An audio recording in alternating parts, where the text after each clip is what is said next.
Bella thing from New York, her heart is too sore. She feel all alone, but I've been there before. She just like it when you say less and do more. Hey guys, it's your girl Nia. If you're new here, don't forget to like and subscribe. Today I will be installing this T-part wig. This wig is from AFsister Wigs. The wig came pre-plucked, but I plucked a little bit more. I bleached the knots and I sprayed lace tint. So I'm taking my wax stick and smoothing my edges back just to protect them from getting glue on them. Now I'm using a nude wig cap and I'm doing the air through the hole method. This method is so easy for doing your bald cap. Now I'm laying my wig cap down by going around the perimeter of my head using my Erica J Hold Me Down lace adhesive. Y'all, this lace glue is just so bomb. And it makes your wig cap, your lace, everything stick. And I like to spray a little got2b glue for extra hold. And of course, with my blow dryer on cool, I'm just making sure everything is dry to prepare me to cut the excess cap. Now I'm using my foundation to cover the front of the cap so it can look like my scalp and blend better. This part is optional since I did tint my lace with lace spray. This part, of course, is self-explanatory. I'm just cutting the excess cap to form my bald cap, and I'm just making sure everything is, you know, properly cut and customized to prepare me to lay down my lace.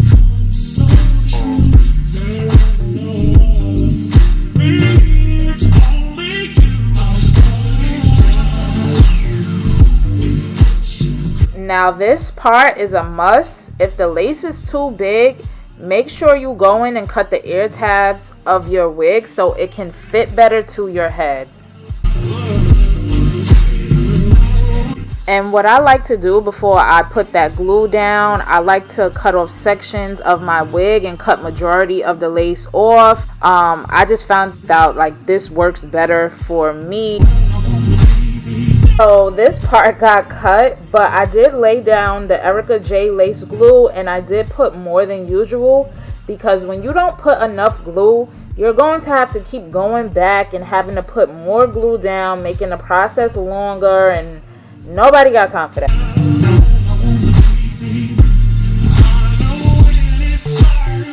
And I have my blow dryer on between cool and warm, and I'm just going around that area making sure that it's dry.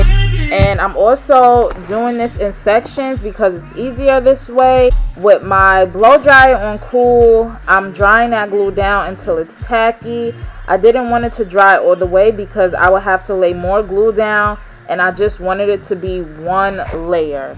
You don't have to put multiple layers when doing your wigs. You just have to put a good amount of glue down.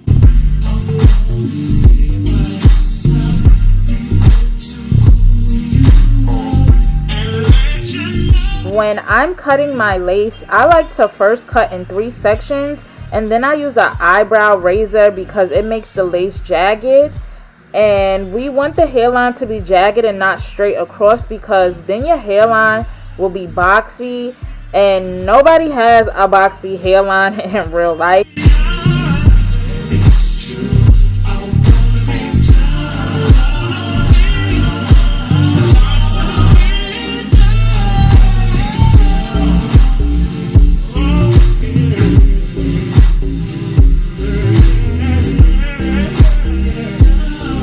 Now I'm just using my face powder to remove the shine from the glue on my lace. Now this is also optional, but I wanted baby hairs in a more dramatic look, so I'm taking little parts of the front of the lace and I'm using my hot comb, basically training the front part of my hair so it won't move back with the rest of my hair.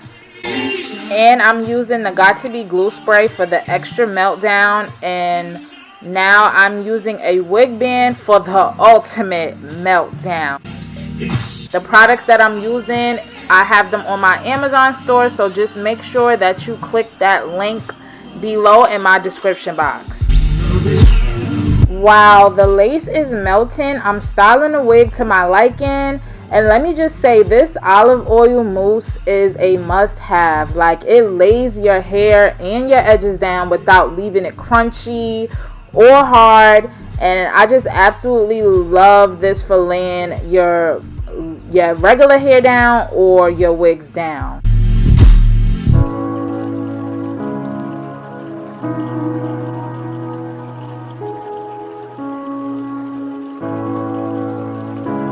Now with my flat iron, I'm using the Arrogant Tay method that's been circulating everywhere around YouTube. I love this method because you're basically training your baby hairs to go in the direction you want it to go without doing too much.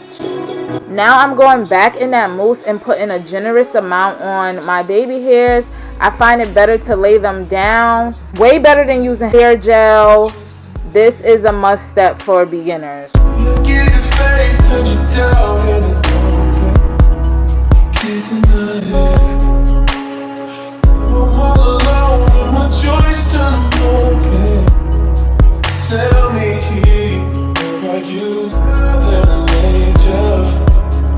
Right now, I'm just going back and forth, playing with my baby hairs, cutting and organizing my baby hairs to my liking.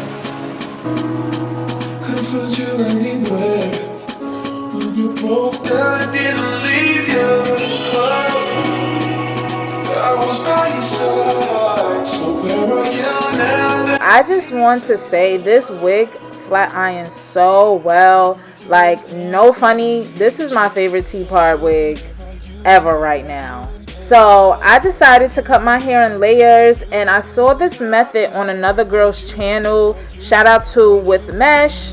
Go check out her YouTube channel. I'm using sections of my hair to frame my face, and I'm just cutting. I've never been a big fan of layering my hair until now.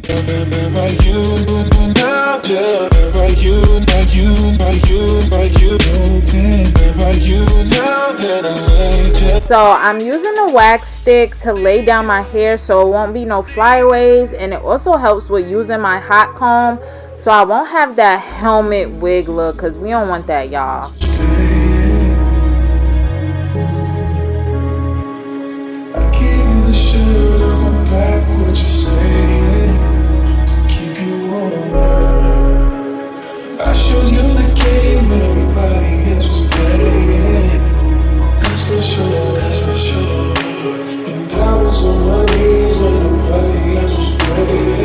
Now I'm using my face powder and a small paintbrush to make my middle part more visible and precise.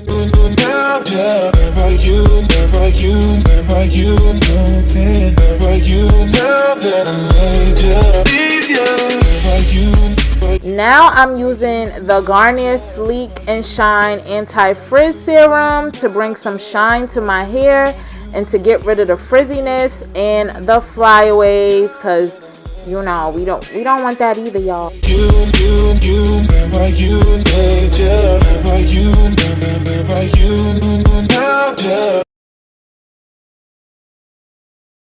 While the cameras was off, I decided to go and cut more of my baby hair. I have no complaints. Like, it plucked easily.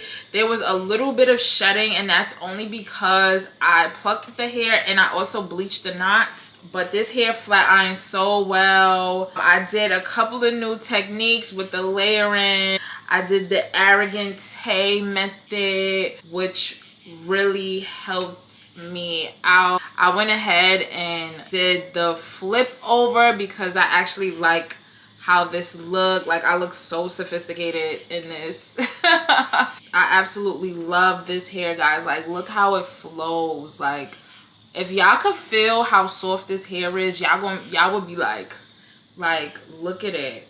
This is how it looks in the front. This is how it looks on the side. I hope you guys liked this video, and I hope you guys learned a thing or two, because it ain't that easy. You gotta put in that work, and practice makes perfect. Thank you guys so much for watching my video. Don't forget to like and subscribe for more videos, and most importantly, stay bomb.